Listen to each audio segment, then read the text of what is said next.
Yo, so I was just telling you before we started recording, training security guys is one thing, but training them for what actually goes down, Completely different world, man.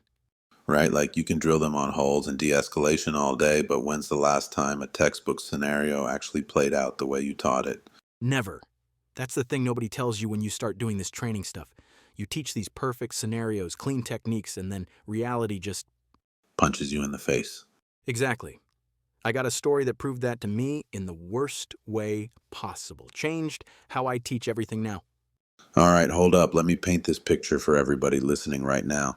It's 2:47 a.m. in a luxury club's private VIP room. Room 4. I remember the number. Dominic's standing between a 6'4" enforcer with a knife and a half-naked woman bleeding from her temple. The door's locked from the inside. 3 of his boys in the hallway. 3 of the syndicate's guys outside, and this enforcer just said the 5 words that change everything. She belongs to the family. That's when I knew all my training meant nothing in that moment. This is the story of how a training session became a masterclass in survival, and how Dominic learned that sometimes the techniques you teach can't save you from the choices you gotta make. Man, you want me to go back to the beginning of this? Yeah, let's rewind. How does a defensive tactics instructor end up in the middle of that situation? Walk me through your background first. So I did 8 years in the Marines, then another 5 in law enforcement. Sheriff's Department, mostly county jail and some patrol work. County jail, that's a whole different animal. Bro, you learn real quick in there. Inmates test you every single day. That's where I really learned defensive tactics, not in the academy. The academy teaches you the moves, but the jail teaches you when to use them. Facts. So after 5 years of that, I was burned out. The pay was trash, the hours were killing my marriage, and I needed out. I feel that. A lot of guys make that jump. Yeah, so I started doing private security training, got certified as a defensive tactics instructor, started teaching classes at gyms, community colleges, wherever I could build a client base. How'd you get into the club scene, though? That's specific. One of my students was a head of security at this mid-level club downtown. He told his boss about me, and the owner reached out, said he needed someone to train his team. What kind of issues were they having? Everything, man. Fights over bottle service, drunk customers refusing to pay these crazy tabs, girls getting too intoxicated in the VIP areas and causing scenes.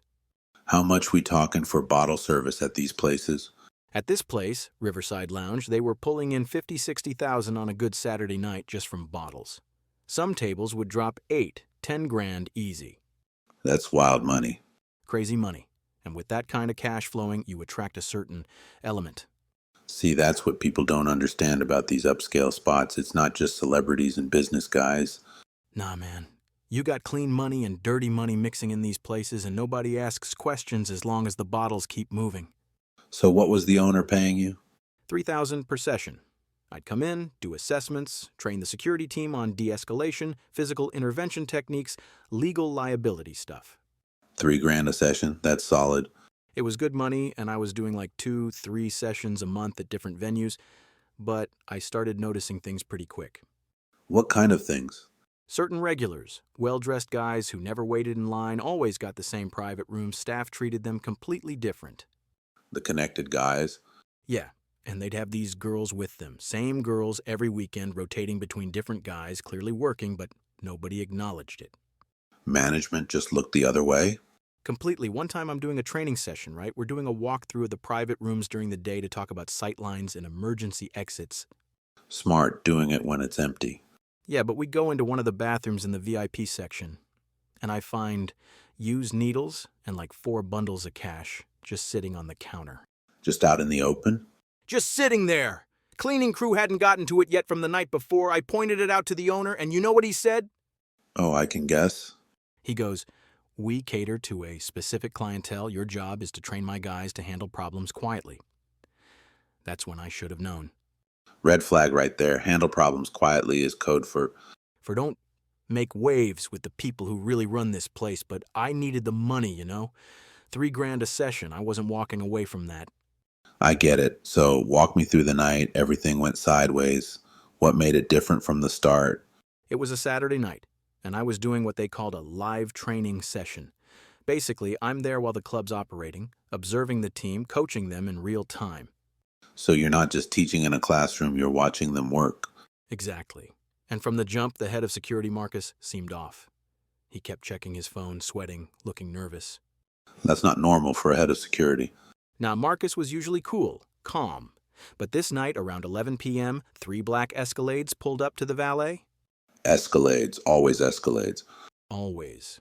And the valets immediately started moving other cars out of the way, no questions asked. 6 guys got out, expensive suits, designer everything. Did they check IDs at the door? Not even close. They walked straight past the line, past the door guys, straight to the largest private room. Room 7. And Marcus saw all this. He pulled me aside immediately, said, "Those guys, we don't touch them. They're with the organization. Whatever happens in that room, we don't see it." He straight up told you that? Word for word. I asked him what he meant by the organization, and he just looked at me like I should already know. So you're there to train these guys on how to handle situations, but there's a whole category of situations they're told to ignore. That's exactly it, and I'm watching all this, taking mental notes, thinking this is going to be a great teaching moment about when to engage and when to call police. But it wasn't going to be a teaching moment. Not the kind I expected. So about 20 minutes after they arrived, I see the floor manager escorting 2 girls toward room 7. How old were these girls? Early 20s, maybe. But they were clearly high on something, stumbling in their heels, makeup too heavy, dressed like, you know. Working. Yeah, and I recognized one of them from previous weekends. Same girl, different guys every time. So this was a pattern. A whole system. Over the next 2 hours, bottle service kept going to room 7. I saw the receipts later. $15,000 worth of bottles. 15 grand in 2 hours. But nobody was paying yet. They just kept ordering, and the bottles kept flowing. That's how you know they're connected. The club extends them unlimited credit. Because they know they're good for it. Or because they're scared not to. So I'm in the middle of training 2 of the security guys on verbal de-escalation techniques, and we hear shouting coming from room 7. What kind of shouting? Male voices, aggressive, and a woman screaming, not like party screaming, like distress. What did Marcus do? He immediately said, "Not our problem. We don't go in there." Just like that. No hesitation. But you're hearing a woman in distress. Right. And the 2 guys I'm training are looking at me like, what do we do? This is literally a scenario we just talked about, responding to disturbances in VIP areas. So they're waiting for you to lead. Yeah, but then one of the girls, the one I recognized, she stumbles out of room 7, mascara running, dress torn at the shoulder, trying to get to the exit. Oh no. And the biggest guy from the crew, this dude was like 6'4", tatted neck, dead eyes. He came out right behind her and grabbed her arm. In front of everybody. In the hallway, yeah. Other patrons were starting to notice. He said, "Where you going, Mommy?" And she screamed. Now it's a scene. Full scene. People pulling out phones, the music's still bumping, but people are stopping to watch. Marcus froze.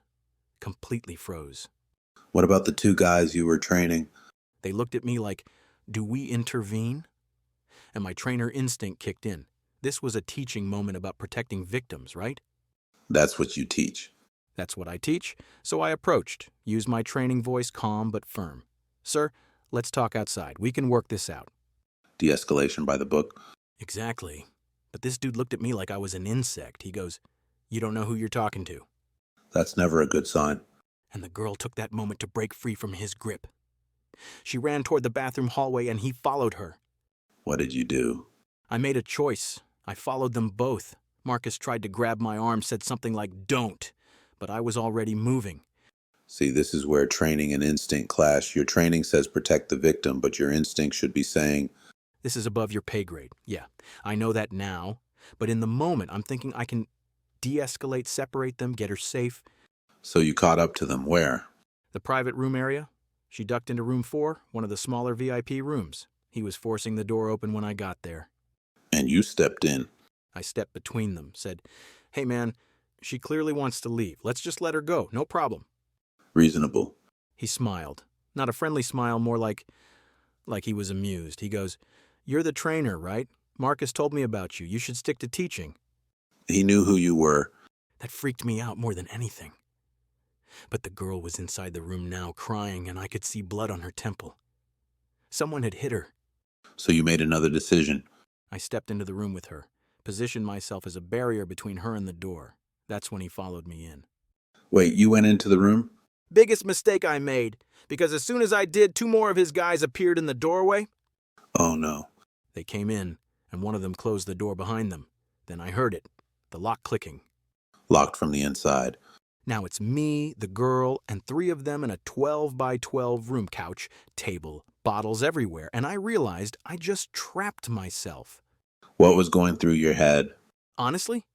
Panic. Pure panic. But I couldn't show it. The enforcer, the big guy, he pulled out a folding knife, 4-inch blade. Now there's a weapon involved. He didn't point it at me, just held it casually. He said, "Here's what's happening. She's coming with us. You're going to forget you saw anything." What did you say? I tried the de-escalation techniques I teach. I said, "Look, I don't want problems, but I can't let you hurt her." How'd they react to that? One of the other guys laughed. He goes, "Can't let us? You think you're a cop? You're a rent-a-cop trainer." They were testing you. Yeah, and that's when the girl whispered to me. She said, "Please don't let them take me. They said if I don't work off my debt, they'll hurt my sister." Oh man. That's when it clicked for me. This wasn't just some drunk customer dispute. This was trafficking. She was trapped in a system. And you just stepped into the middle of their operation. The enforcer heard her whisper to me. He stepped closer and said, "She belongs to the family. She owes $12,000. She works it off or people get hurt." 12,000. That's the debt they used to trap them. Exactly. Could be real debt, could be made up, doesn't matter. They use it as leverage, and my mind is racing. All my training, all my techniques, none of it covered this. Because this isn't a bar fight or a drunk customer. This is organized crime, and I'm locked in a room with three guys, one with a knife, and a terrified woman who's bleeding. What were your options at that point? I tried negotiation. I said, "What if I pay the debt? I've got money. Let her walk. I'll cover it." You offered to pay 12 grand? I was bluffing. I had maybe $400 in my account, but the enforcer actually considered it. He goes, "You got 12,000 cash right now?" What'd you say? I said I could get it, but he saw through me. He said, "You're lying. You don't have that kind of money." So negotiation failed. Yeah, and time was slowing down. You know that feeling? Like everything's moving in slow motion, but your brain is going 1,000 miles an hour. Adrenaline dump. The girl was shaking next to me. The three guys were getting impatient, and then I heard Marcus's voice outside the door. What did he say? He yelled, "Dom! Just let them handle it. You're not even working tonight!" Like he was trying to give me an out. He was trying to save you. Yeah, and the enforcer turned to me and said, "Your boss gets it. This isn't your fight. Walk away or this gets messy." That's the moment right there. That's the choice. I had to decide. Do I try to fight three guys, one with a knife, in a locked room, or do I find another way out? What could you even do? You're outnumbered, outarmed. I remembered something from my law enforcement days. Make them think someone's watching. Create accountability. How? I pulled out my phone and said, "My training sessions are recorded for liability. This whole thing is on video, uploading to cloud storage right now." Were you actually recording? No, complete bluff, but they didn't know that. That's smart, though. You made them think there was evidence. The enforcer's whole expression changed. Not scared, but calculating. He was thinking about the implications. Because if there's video, that's a whole different problem for them. One of the other guys said, "If there's video, the family's going to want to see it destroyed now." So they believed you?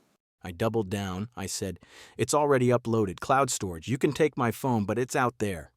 What happened next? Tense silence, like 30 seconds that felt like an hour.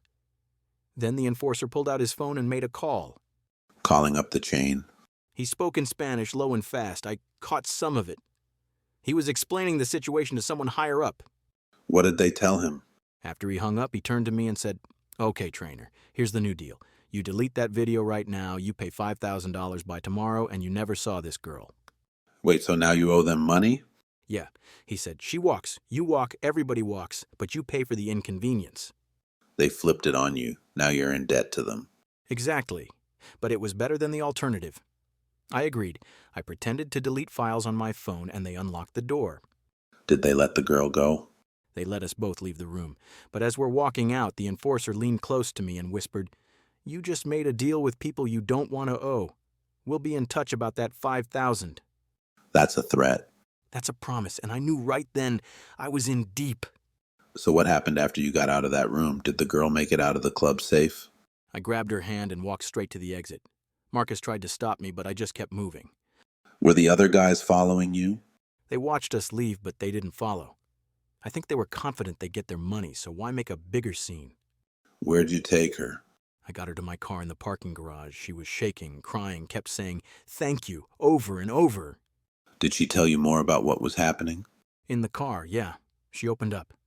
Said her name was Sophia. She was 23, from Arizona originally. How'd she end up in that situation? She answered an ad for modeling work. Came out here thinking she was going to do photo shoots, maybe some promotional stuff. Classic trafficking setup. Yeah.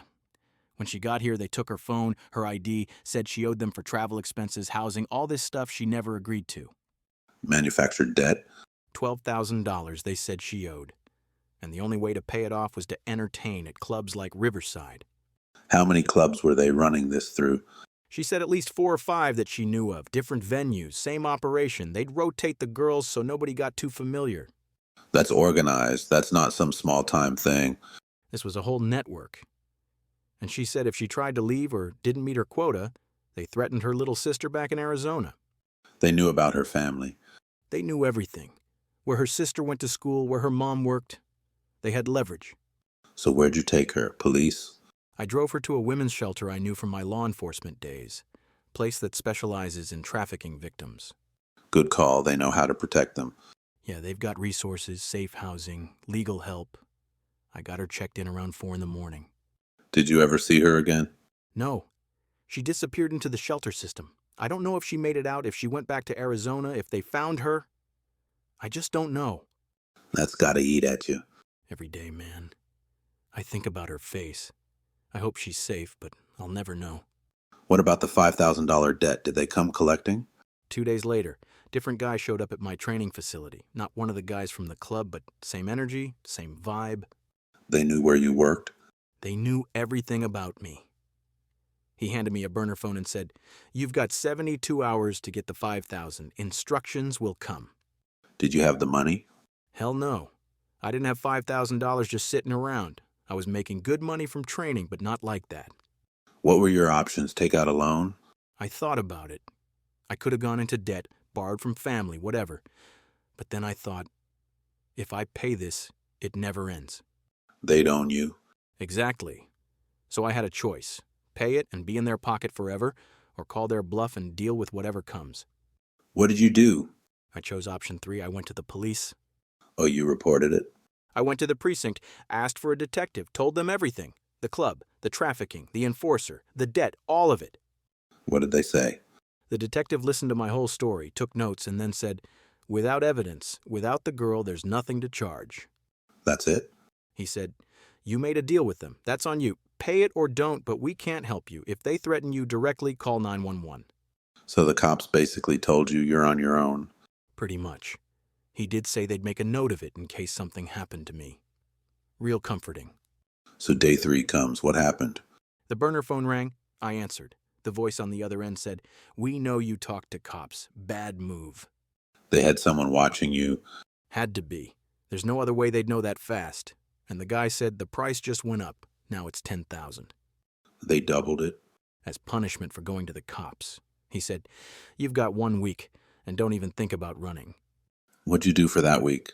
I lived like I was being hunted. Changed my routes to work, stayed armed everywhere I went, checked under my car before I got in. Paranoid but smart. I told my family to be careful. Didn't tell them why. I stopped going to certain places. I expected retaliation any day. And did it come? That's the weird part. After 2 weeks, nothing. No calls, no visits, no threats. Complete silence. That's almost worse than getting confronted. Right? Because you don't know if they're done with you or just waiting for the right moment. What do you think happened? Why'd they back off? I think it was a power play. They wanted to send a message. We can reach you anytime. We know where you are, but we're choosing not to act. Psychological warfare? Exactly. Keep me looking over my shoulder. Make me scared to intervene again if I ever see something similar. Did you ever go back to Riverside Lounge? No. I called the owner the day after everything went down, told him I was done training there. How'd he react? He was furious, but not at the organization or what happened. He was mad at me. At you? For what? He said, "You cost me a client relationship. Those guys spend $50,000 a month here. Do you know what that means for my business?" So he cared more about the money than what was happening to that girl. Exactly. And he fired me from the contract right there. Said I violated the terms by interfering with clients. So you lost the $3,000 per session income. Yeah, and word got around to other venue owners. I lost 2 other training contracts within a month. They blacklisted you for doing the right thing. Basically, the message was clear. If you want to work in this industry, you stay in your lane. What about Marcus? Did you ever talk to him again? He called me a few weeks later. He was drunk, slurring his words, said, "They asked about you." The organization asked about you? Yeah. Marcus said they wanted to know where I was, if I was still around. He told them I left town. He covered for you. He did. And then he said, "Don't come back to this side of the city, Dom. Just don't." And he hung up. That's heavy. What happened to Riverside Lounge? About 6 months later, I saw in the news it got shut down by the city for permit violations. But that's not really why. Everyone knew the real reason. Too much heat after my incident. The organization probably moved their operations to other venues. They just relocate and keep going. That's how these things work. Shut down one spot, they pop up somewhere else. It's like whack-a-mole. So how did this whole experience change the way you train people now? Completely changed my approach. I added a whole module to my curriculum called When the Job Isn't Worth Your Life. That's real. What do you teach in that module? How to recognize trafficking situations, signs of organized crime involvement, and most importantly, knowing when you're outmatched. That last part is crucial. A lot of guys think they can handle anything. That's ego talking. I teach them that there are situations where the smartest move is to call the police and step back. But you didn't do that in your situation. No, I didn't, and that's part of what I teach. I tell them my story, exactly like I'm telling you now, and I say, this is what not to do. You use yourself as the cautionary tale. Yeah, I tell them, I teach you to fight, but I also teach you when not to fight, because some battles you can't win with technique alone. That's wisdom right there. You got outmatched by the situation, not the skills. Exactly. I could have taken one of those guys, maybe even 2.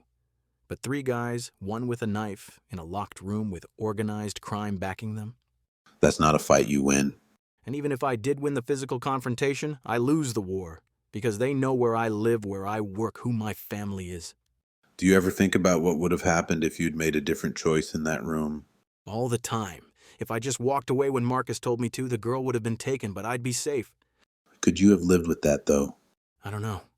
That's the thing that keeps me up at night. What's the right choice when all your options are bad? There's no easy answer to that. No, there's not. And that's what I tell my students.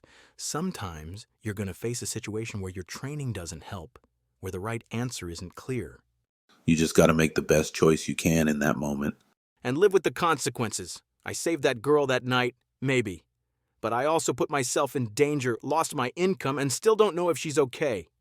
Her face still haunts you. Every single day. I see her in my dreams sometimes. I hope she made it out, got back to her family, started over. But you'll never know. No, and that's the hardest part, not knowing if what I did mattered in the long run. What about that $5,000 debt? You think it's still out there? I assume it is. It's like a marker, you know? They could call it in any time they want. Leverage. Exactly. They let me think I'm free, but that debt is always hanging over my head. Some deals with the devil never really close. That's the truth, and that's another thing I teach now. Once you're in with these people, it's almost impossible to get out clean. Man, Dominic, I appreciate you sharing this story. I know it's not easy to talk about. It's not, but if it helps one person make a better choice, or recognize a trafficking situation, or understand when to step back, then it's worth it. A lot of people think security is just about being tough or knowing techniques, but you just showed us it's about judgment calls that could cost you everything. That's exactly right. Skills matter, but judgment matters more. And knowing your limitations, knowing when you're in over your head. Yeah, pride can get you killed in this line of work. For everyone listening, this is what the protection perspective is about. Real stories from real professionals who've been in the fire. Not the sanitized version, the real version. The messy, complicated, no good options version, because that's what actually happens out there. Facts. If you're in security or thinking about getting into it, understand it's not always about what you can do. Sometimes it's about what you should do. And those two things aren't always the same. Dominic, where can people find you if they want to learn from you or book training? I run Luna Defensive Tactics. You can find me on Instagram at Luna_DT or my website, lunadefensivetactics.com.